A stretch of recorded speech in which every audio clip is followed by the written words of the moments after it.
हमारे इंस्टीट्यूट में हम ट्रेनिंग भी प्रोवाइड करते हैं, जैसे home appliance repairing and maintenance में AC, fridge, washing machine, oven, geyser, chimney, water purifier, gas stove, ये सारे अप्लायंसेस का हम 100% प्रैक्टिकल के साथ में कोर्स कंडक्ट करते हैं। अगर आपको भी हमारे साथ में कोर्स अगर ज्वाइन करना है तो हमें कांटेक्ट कीजिए।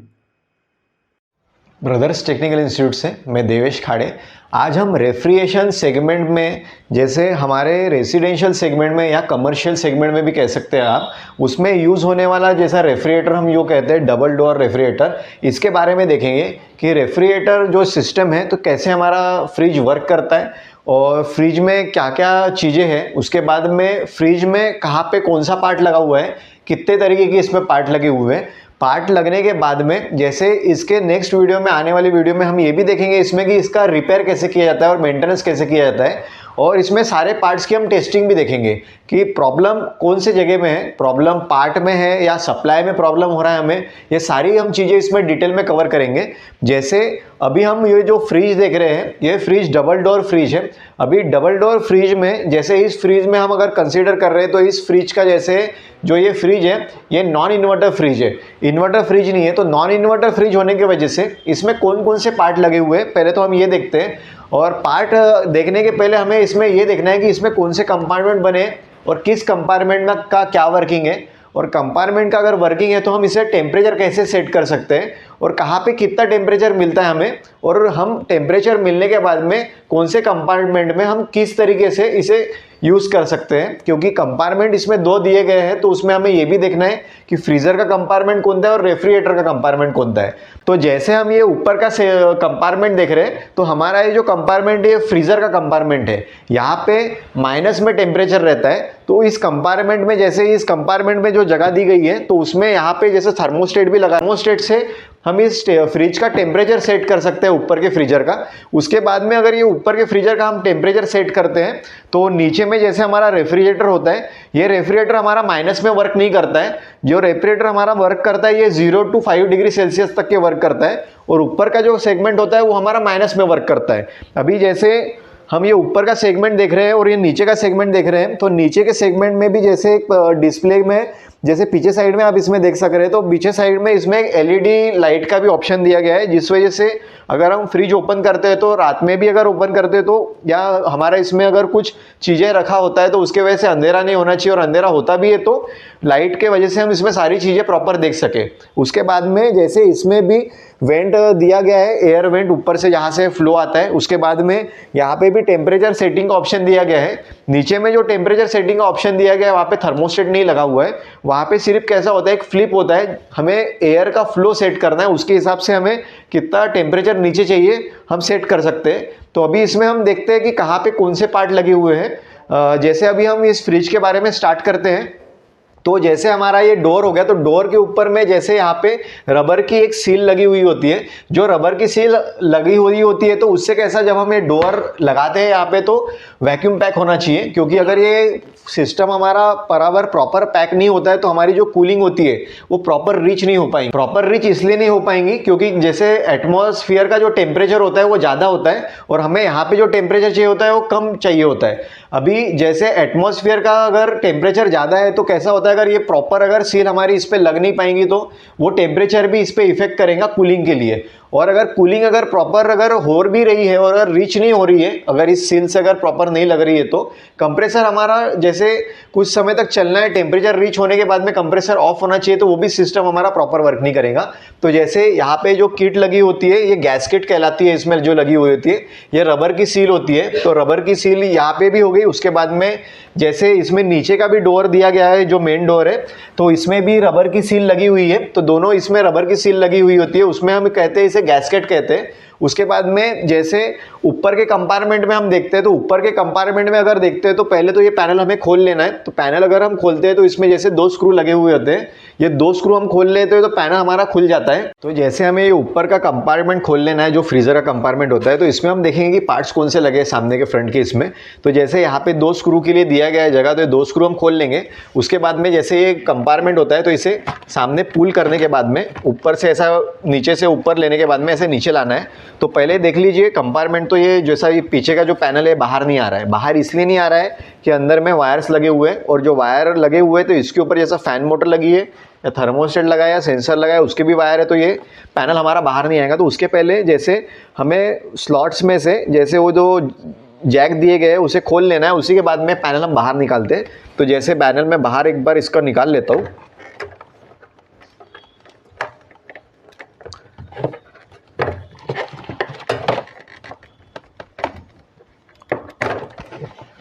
जैसे मैंने पूरे इसके जैक निकाल लिए हैं, तो उसके बाद में जैसा मेरा ये पैनल बाहर आ गया है, तो अभी पहले तो हम देख लेते हैं हमारे पैनल के ऊपर क्या क्या चीज़ें लगी हुई है।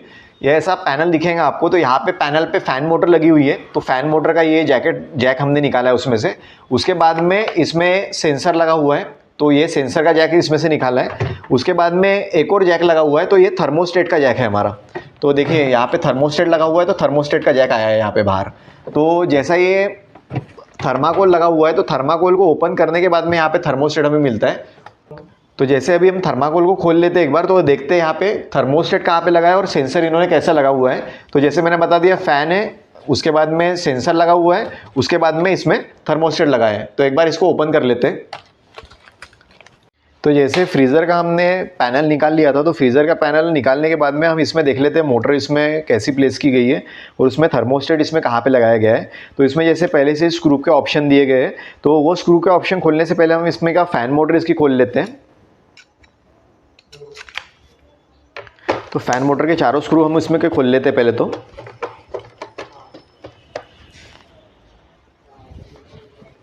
तो इसके चारों स्क्रू खोलने के बाद में जैसे इस पैनल को ऊपर पुल कर लेते हैं, तो ये इसकी फ़ैन मोटर है। तो ये फ़ैन मोटर के साथ में इसमें जैसा ब्लोअर लगा हुआ है, तो इस तरीके से का इसमें ब्लोअर लगा हुआ है। अभी जैसा पैनल के ऊपर से हमने फ़ैन मोटर निकाल ली है, अभी फ़ैन मोटर निकालने के बाद में हमें जैसे इसमें का थर्मोस्टेट देखना है, थर्मोस्टेट कहाँ लगा हुआ है। तो थर्मोस्टेट के लिए ये तीनों स्क्रू हम खोल लेते हैं। उसके बाद में जैसे पैनल जो थर्माकोल लगा हुआ है पैनल के ऊपर, वो थर्माकोल इसमें से निकल जाएगा। अभी जैसे तीनों स्क्रू खोलने के बाद पैनल से थर्माकोल को हटा देते हैं। तो थर्माकोल को हटाने के बाद में जैसे आपको मैंने कहा था, यहाँ पे थर्मोस्टेट लगा हुआ है इसमें, और जैसे यहाँ पे सेंसर लगा हुआ है। पर इसमें जो थर्मोस्टेट लगा हुआ है वो इलेक्ट्रॉनिक थर्मोस्टेट लगा हुआ है, और सेंसर जो लगा हुआ है वो इस तरीके का सेंसर लगा हुआ है। मैं बता देता हूँ आपको इसमें खोल के, इस तरीके का सेंसर इसमें लगा हुआ है। अभी जो थर्मोस्टेट लगा हुआ है इलेक्ट्रॉनिक थर्मोस्टेट लगा हुआ है। तो एक बार इलेक्ट्रॉनिक थर्मोस्टेट भी आपको बता देता हूँ किस तरह से लगा हुआ है इसमें। जैसे अभी जैसे आप देख रहे हैं कि जैसे इलेक्ट्रॉनिक थर्मोस्टेट इसके अंदर लगा हुआ है, तो इसके ऊपर जैसे पहले प्लास्टिक की बॉडी है, तो प्लास्टिक की बॉडी हम खोल लेते हैं असेंबली इसकी, और उसके बाद आपको थर्मोस्टेट दिखाते हैं इसके अंदर का। अभी जैसा इस असेंबली को खोलने के बाद में प्लास्टिक के इसमें जैसे पीसीबी लगी हुई है, तो ये एक्चुअली इलेक्ट्रॉनिक थर्मोस्टेट है। इलेक्ट्रॉनिक थर्मोस्टेट है, तो पहले मैं इसका जैक निकाल लेता हूँ यहाँ से। तो यहाँ से जैक निकालने के बाद में ये थर्मोस्टेट बाहर आ जाता है। तो इस तरीके से इसमें इलेक्ट्रॉनिक थर्मोस्टेट लगा हुआ आता है। तो ये सैमसंग का है, हो सकता है जैसे इलेक्ट्रॉनिक थर्मोस्टेट गोदरेज में भी आते हैं और एलजी में भी आते हैं। तो ये सैमसंग का इलेक्ट्रॉनिक थर्मोस्टेट लगा हुआ है इसमें। जैसे हमने हमारे फ्रीज़र कंपार्टमेंट का पैनल खोल लिया है, तो पैनल खोलने के बाद में जैसे आप देख सक रहे हैं एल्यूमिनियम का इवेपोरेटर लगा हुआ है इसमें।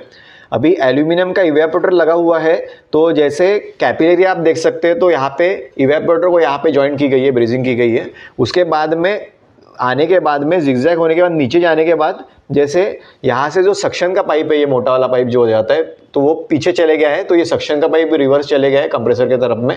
उसके बाद जैसे आप देख सक रहे हैं यहाँ पे सेंसर लगा हुआ है, तो ये सेंसर जैसे टेम्परेचर सेंस करता है इवेपोरेटर का, और सिग्नल जैसे पीसीबी को नीचे देता है कि यहाँ का टेम्परेचर कितना रीच हुआ है।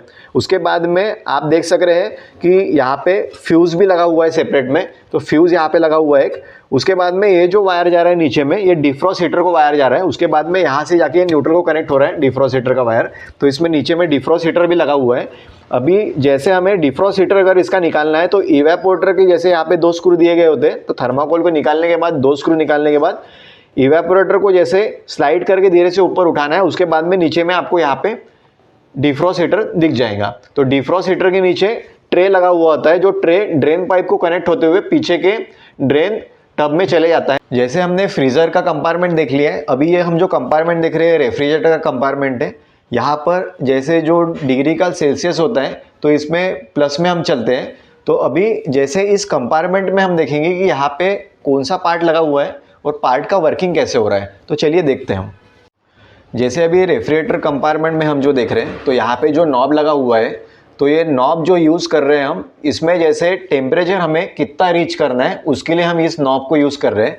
जैसे कोल्ड का ऑप्शन दिया है, उसके बाद में जैसे ये बढ़ते हुए जा रहा है, कोल्डेस्ट पे जा रहा है। कोल्डेस्ट मतलब सबसे ज़्यादा हो जाता है। अभी जैसे हम इस नॉब को सेट करते हैं तो हमारा जो फ्लिप होता है, जैसे ऊपर में जैसा फ़ैन मोटर लगी होती है, तो फ़ैन मोटर लगी होने के बाद में वहाँ से जो फ्लो नीचे में आता है उसे ये सेट करने का काम करता है। एक तो स्लो करेगा या एक तो उसे हाई करेगा। जैसे कि हमने पैनल पे देख लिया है ये रेगुलेटर का क्या वर्किंग है।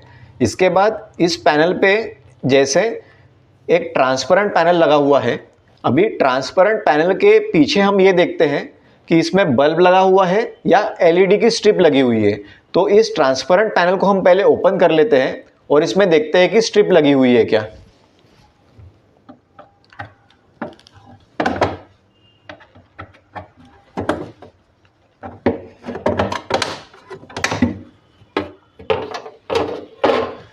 अभी जैसे इसको ओपन करने के बाद हमने जो देखा है इसमें स्ट्रिप लगी हुई है। यहाँ पे बल्ब का यूज़ नहीं किया गया है, तो ये एलईडी की स्ट्रिप लगी हुई है।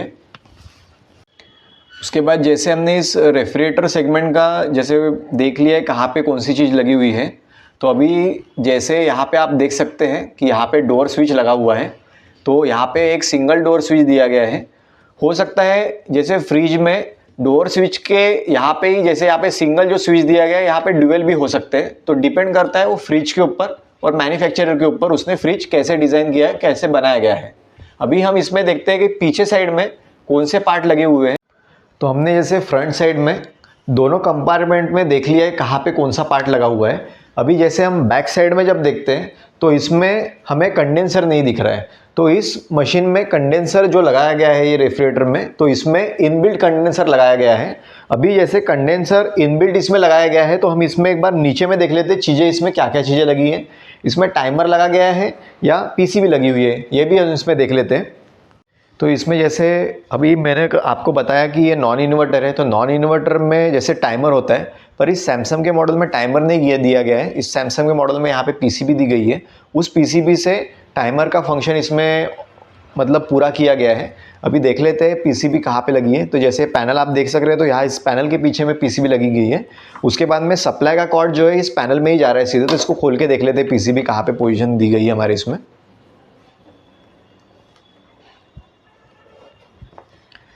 देखिए ऐसा ज़रूरी नहीं है कि पीसीबी लगा हुआ है तो इन्वर्टर पैटर्न है, क्योंकि कैसा होता है इन्वर्टर पैटर्न का फंक्शनिंग काफ़ी अलग होता है। और इन्वर्टर पैटर्न में जैसे कंप्रेसर भी लगा गया होगा या जैसे पीसीबी लगी हुई होती है, तो उसका वर्किंग भी चेंज हो जाता है। तो इस फ्रिज में हम देखते हैं कि पीसीबी यहाँ पे इसे बैक पैनल में ही इसे हमने खोल लिया है पीसीबी का। तो इसमें यहाँ पे पीसीबी लगी हुई है। तो इस पीसीबी से ही जैसे आप डिफ्रॉस्ट भी, हीटर भी ऑपरेट हो रहा है, उसके बाद में फ़ैन भी हमारा इससे ही वर्क रन कर रहा है। उसके बाद में जैसे यहाँ से ऊपर में सेंसर के लिए जो वायर्स जा रहे हैं, तो सेंसर भी सेंस यही पीसीबी में हो रहा है। उसके बाद में जैसे अभी कंप्रेसर को रन करना है, तो इसी पीसीबी के थ्रू कंप्रेसर भी हमारा रन हो रहा है। तो एक बार नीचे में देख लेते हैं कि हमारे सिस्टम में क्या क्या लगा हुआ है।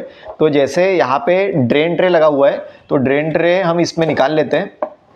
अभी ड्रेन ट्रे निकालने के बाद में जैसे इसमें कंप्रेसर लगा हुआ है, तो इस कंप्रेसर में जैसा भी कोई भी हम कंप्रेसर लेते हैं या कोई भी हम फ्रिज लेते हैं, तो उसमें फ्रिज की जैसे कैपेसिटी के हिसाब से इसमें कंप्रेसर लगता है। क्योंकि कैपेसिटी के हिसाब से कंप्रेसर इसमें इसलिए लगाया जाता है कि कोई फ्रिज छोटे आते हैं तो उसमें छोटी कैपेसिटी का कंप्रेसर लगता है। फ्रिज जैसे जैसे बढ़ते जाएंगे तो उसमें बड़ी कैपेसिटी के कंप्रेसर लगते जाएंगे। तो कंप्रेसर के इसमें हम देखेंगे कि कंप्रेसर कौन सा और कंप्रेसर कहाँ पे हमें लगाना है और सिस्टम कितने लीटर का कौन से कंप्रेसर की रिक्वायरमेंट होती है। ठीक है, कंप्रेसर देखने के बाद में जैसे कंप्रेसर में रिले और ऑयल भी लगा हुआ है, तो रिले ऑयल भी हम इसमें निकाल के आपको बता देते हैं एक बार।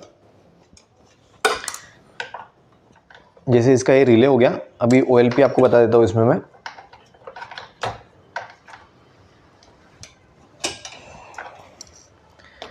जैसे इसमें ऑयल भी लगा हुआ है और उसमें जैसे रिले लगा हुआ है, तो इसमें रिले जो लगा हुआ है वो सिंगल पिन का रिले लगा हुआ है। जैसे अभी सिस्टम पे वर्क हुआ है और इसमें नया कंप्रेसर डाला गया है, तो नया कंप्रेसर डाला है तो यहाँ पे जैसे एनआरवी लगाई हुई है। अभी एनआरवी के बाद में जैसे यहाँ पे फिल्टर लगाया हुआ है, ठीक है, फिल्टर लगाने के बाद में ये इसकी कैपिलरी है, उसके बाद में इसका ये सक्शन है जो बड़ा पाइप है, और उसके बाद में इसका ये डिस्चार्ज पाइप है जो इससे छोटा पाइप है। तो इस तरीके से डबल डोर फ्रिज में कहाँ पे कौन सा पार्ट लगा हुआ है वो हमने आप देखा है इस वीडियो में। तो इस तरह इस वीडियो में हमने देखा है कि जैसे डबल डोर फ्रिज का वर्किंग कैसे होता है, उसके बाद में जैसे पार्ट्स कहाँ पे और कौन से पार्ट्स लगे हुए हैं, तो इस वीडियो में हमने कवर किया है। और नेक्स्ट वीडियो में हम इसमें कवर करेंगे कि जैसे जो भी पार्ट इसमें लगे होते हैं उसकी टेस्टिंग हम कैसे करते हैं। उसके बाद में जैसे हम कवर करेंगे कि जैसे पार्ट्स का हमने टेस्टिंग तो देख लिया है, पर जैसे कोई फ्रिज मतलब लीकेज आता है, कोई फ्रिज चोक होता है, या कोई फ्रिज में कंप्रेसर का प्रॉब्लम है, कोई फ्रिज में सेंसर का प्रॉब्लम है, थर्मोस्टेट का प्रॉब्लम है, टाइमर का प्रॉब्लम है, तो इसमें कैसे अलग अलग तरीके के प्रॉब्लम हो सकते हैं। तो सारे प्रॉब्लम भी हम नेक्स्ट वीडियो आने वाले वीडियोस में हम देखेंगे। इस तरीके से हमने डबल डोर रेफ्रिजरेटर इस वीडियो में कंप्लीट किया है। धन्यवाद। हमारे इंस्टीट्यूट में हम ट्रेनिंग भी प्रोवाइड करते हैं, जैसे home appliance repairing and maintenance में AC, fridge, washing machine, oven, geyser, chimney, water purifier, gas stove, ये सारे अप्लायंसेस का हम 100% प्रैक्टिकल के साथ में कोर्स कंडक्ट करते हैं। अगर आपको भी हमारे साथ में कोर्स अगर ज्वाइन करना है तो हमें कांटेक्ट कीजिए।